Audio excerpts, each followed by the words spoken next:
ऐसी मछली जो सेक्स के बाद अपने साथी से ही जुड़ जाती है। सेक्स और पौधों के रिप्रोडक्शन के बारे में हमने किताबों में तो बहुत पढ़ा है, पर प्राणी जगत में जीन आने वाली पीढ़ी तक पहुंचाना ही एकमात्र मकसद होता है और यह बहुत जरूरी भी होता है। इसके बिना वह जीव ही लुप्त हो सकता है। आमतौर पर मादा ही बच्चों को पैदा करने से पालने का काम करती है।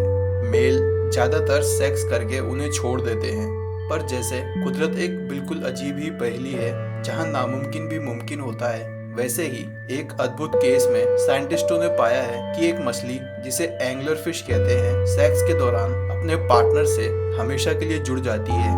दोनों नर और मादा एक हो जाते हैं, जैसे कोई एक ही प्राणी हो। यहाँ तक कि ये दोनों खाना और हवा एक दूसरे से बांटते हैं। मतलब अगर एक ने कोई छोटी मछली खाई तो उससे दोनों का पेट भर जाएगा। वैसे ही अगर एक ने सांस ली तो दोनों को ऑक्सीजन मिल जाएगी। मगर इस तरह से जुड़ने के बाद इनको एक नुकसान भी झेलना पड़ता है। बीमारियों से लड़ने वाले सफेद रक्त कोशिकाएं, जिन्हें व्हाइट ब्लड सेल भी कहते हैं, एकदम खत्म हो जाती है। अगर एक के शरीर को नुकसान पहुंचा या चोट लगी तो दूसरे के शरीर पर भी असर उतना ही होगा, और अगर किसी को बीमारी लगी तो दोनों ही खत्म हो जाएंगे। पर यह अजीब रिप्रोडक्शन केवल गहरे समुद्र में रहने वाली एंगलर फिश की प्रजाति में ही होता है। बाकी प्रजातियों में यह अब तक पाया नहीं गया है।